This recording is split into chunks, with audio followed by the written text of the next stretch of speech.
Hello and welcome back to It's Not Rocket Science, 5 questions over coffee. In front of me, I have a good strong cup of coffee because I need it right at the moment because there was a slight technical failure before this started, which I had to fix.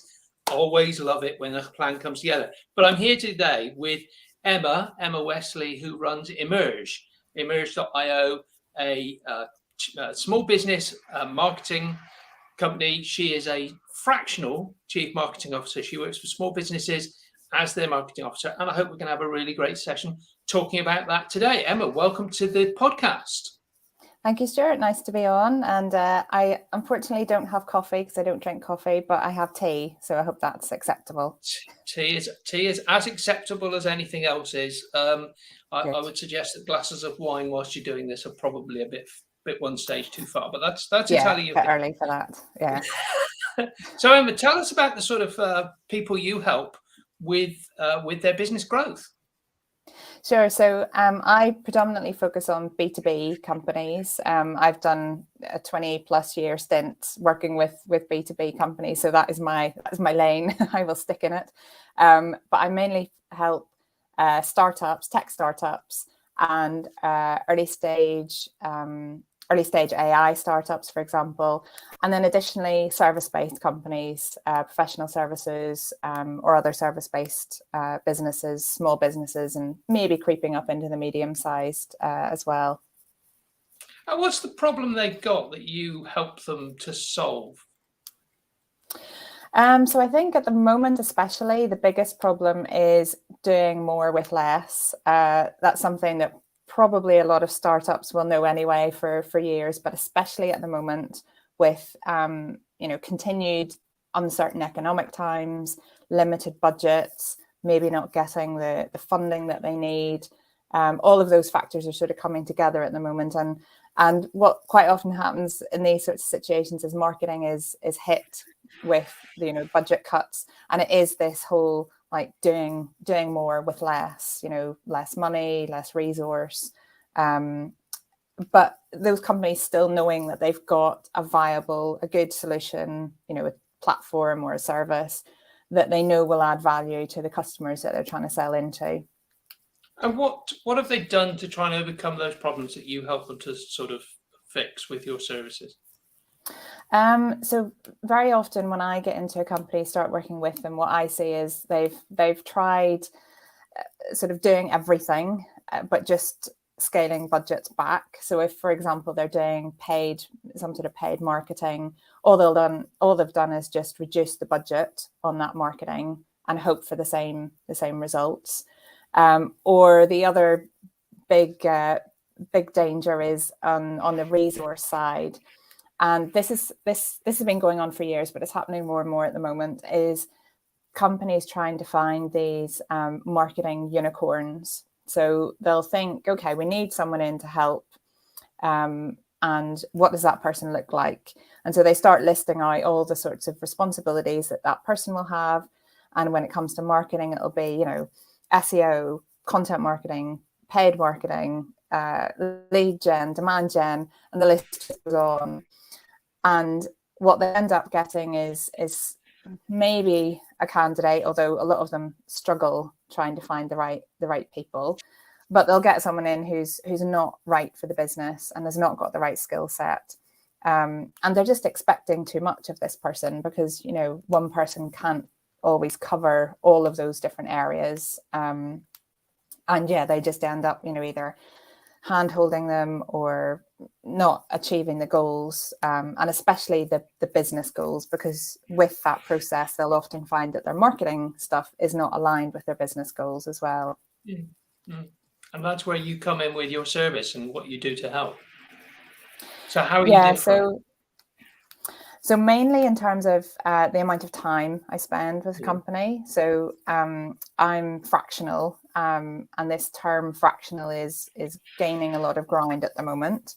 I've been doing this for. Put that in, and I just wanted to make sure everybody understands fractional, because that is a bit of a new term. So I think we need to define it. Tell us what fractional means, and it doesn't mean that you're only half a person, I presume, or maybe even a quarter. I don't know. Maybe soon. Maybe that'll be the part of the AI cloning revolution will be yeah, cutting myself in half or something. So there's a few different definitions out at the moment because it's such a new term, and I think companies and people like myself are sort of trying to work out what that term actually means. I've been doing it for about 5 years now. And it certainly wasn't called fractional, a couple of years ago. So it is sort of a term that people are getting used to. But essentially, it's being part-time at a company, usually at a more senior level, so at a leadership level or at least director level, but not being a part-time employee. So you're still a freelance resource. So the company isn't having to pay benefits or overhead associated with even a part-time employee. So you're still a freelance, a self-employed or whatever. And yes, you're working on a part-time basis, but at a more senior level. And what I've found with the companies that I've worked with is I'm definitely embedded in those companies. I feel like I'm a part of the team. When I work for a company, I'm really, really focused on it. I'm committed to their goals. I wear the T-shirt as would often be described. But, maybe that afternoon, I'm doing the same thing for another company. Or, on a Tuesday, I do it for one company. On a Thursday, I do it for another, something like that. So it's a difficult concept to get your head around, and it certainly only works for certain types of companies. Very often remote companies that are used to asynchronous working, that sort of thing, and certainly something that's gaining traction at the moment. Partly because of the market, the way the job market is changing currently as well. So this is a balancing act for you.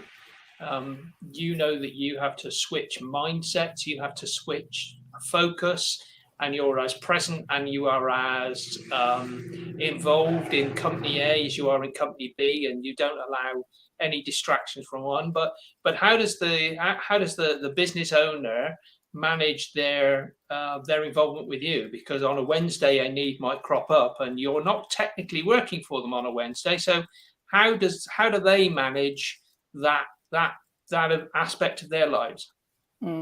So I find the best way is actually being more flexible for companies. So rather than doing it on set days, I work set days for set companies, is just saying, you've got X amount of time or, X amount of my sort of resource, but I will be flexible with that throughout the week. So I will still commit to going to their meetings on, their schedules. If they've got specific leadership meetings or team meetings that need to happen, I will attend those. And it does take a little bit of, as a fractional, it takes a little bit of juggling, a lot of sort of different calendars and different ways of working for different companies. But once you get used to it and you find the right balance for yourself as well, then it works. And yeah, from a company perspective, they can just call on me if they need support, if it's urgent or whatever. And as long as, I can do something, relatively soon, then that's fine. So just as a quick example, regardless of how many sort of companies I'm working for at any one time, I will have all of their email clients open at the same time. So if something urgent pops up, I can jump on it, or I can assess it at least. I can look at it and go, okay, that doesn't need to be fixed immediately. And then obviously communication is key. So if somebody does try and get in touch with me, what I can do is at least ping them and say, give me 5 minutes and I'll call you, or, at least that sort of regular communication so that people know where I am and if I am or no, I'm not available.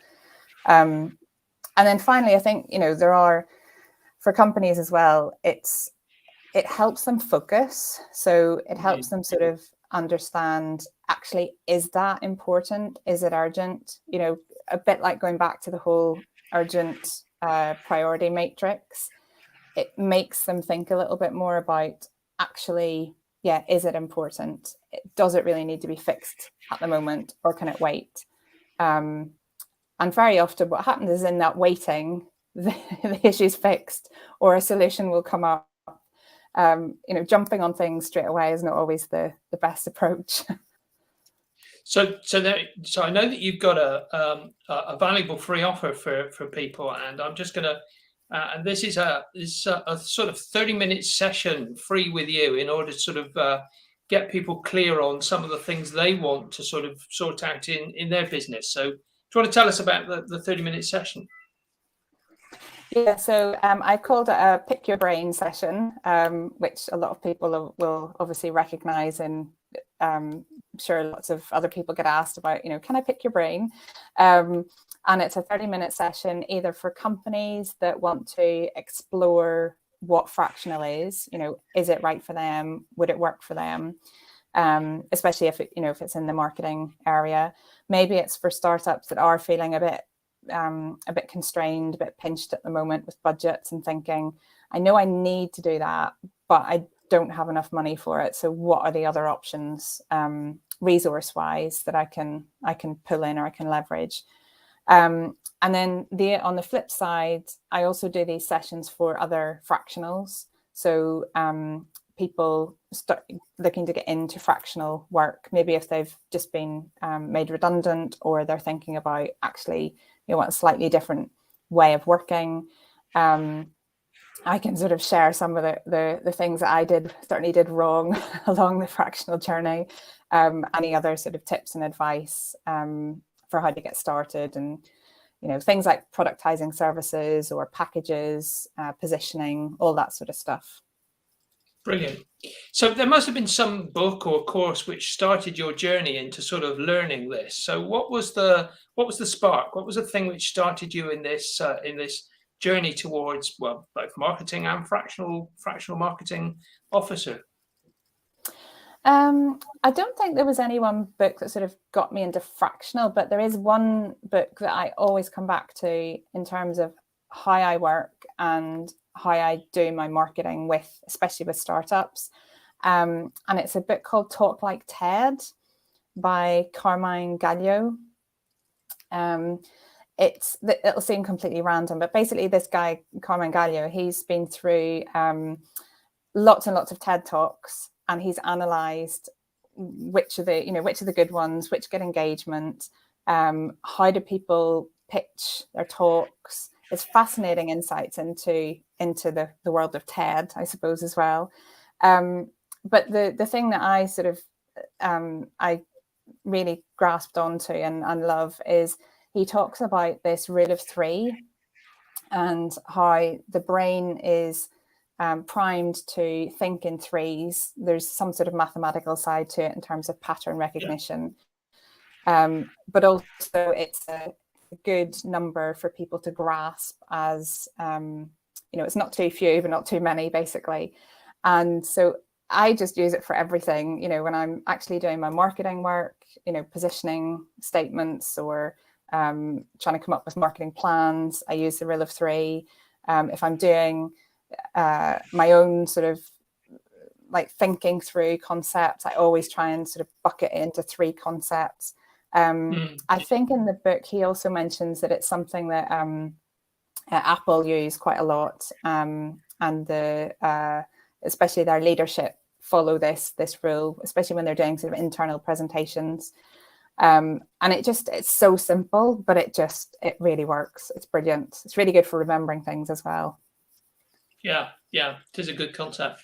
Look, Emma, we've been chatting for a little while, and there must be a question that's burning in your head that I haven't yet asked you. So rather than me sort of try and guess what that is, I'm just going to ask you to tell us what the question is you would like us to have discussed, and then obviously you've then got the job of answering it as well. So I haven't got any work to do in the next few minutes. So nice. Over to you. What is the question I should have asked, and then would you please answer it? Yeah, so going back to the whole fractional thing, I think one of the interesting questions at the moment is why so many people are attracted to fractional as a way of work. And I've been having quite a lot of conversations recently with people, either, you know, getting into fractional for getting started, or have been doing it maybe a few years or a longer time. And I think I'm coming up with this sort of common personality thread of people who are drawn to fractional are people who like to juggle many balls, but they're also, it's not that they want to go part-time or they want to sort of necessarily reduce the amount that they're working. It's that they just want to do work differently, and they want to also have time for self-development, learning, you know, being able to just having that headspace to go, right, I saw this tool the other day that someone recommended, I'm going to go and actually dig into it and learn a little bit about it. And ironically, that sort of self-development actually then helps the clients that fractionals are working on, because you're getting it for free as a company, because you're not having to pay for that development time. But I see that as a really common thread with people like myself, that it's that I just want a little bit of space for myself, but I'm not going to go off and just go to the pub or something in that time. I'm actually going to do something that's useful for the clients and for the business. Yeah, and they get a lot of value from that. Yes, definitely. Yeah, without realizing. Yeah. Yeah, yeah. And I guess they got access to a fairly senior, well-experienced person for a fraction of the price they pay, because otherwise, you know, if they can only afford 20% of the budget for a senior person, they'd end up with a very junior person, and so they're getting a huge amount of experience for a lot less capital outlay. Yes, definitely. Yeah, I mean, that's the first and foremost thing of fractional, is getting that senior experience, but at a fraction of the cost. Brilliant. Yeah, absolutely. Brilliant. Emma, thank you so much for spending a few minutes with us and opening our eyes to the new world of this fractional senior manager. I'm just going to invite people, if you would like to get onto our newsletter list so that you get to hear about what we're doing, and who's going to be coming up in the next week or so, please go to the link on the screen at the moment. It is https://link.thecompleteapproach.co.uk/newsletter. That is link.thecompleteapproach.co.uk/newsletter. Join the newsletter. You'll get an email about once a week, which just sort of explains who's coming up, what they've got to talk about, and how you can get more detail about who they are. And obviously, at some stage, you'll also hear about when this gets released, not only live like it is now, but when it comes out on the podcast. And I would really ask you, please subscribe to the podcast and tell all your friends about it, because that helps us to get even better guests, more information out to you about how you can grow your business. Emma, thank you so much for spending a few minutes with us. Really appreciate you spending the time. And I hope that the fractional work continues to go well. Yes, fingers crossed. I think it's definitely a gaining movement. So hopefully more companies will pick up on it. And thank you, Stuart, for having me on. No problem at all. Thank you very much.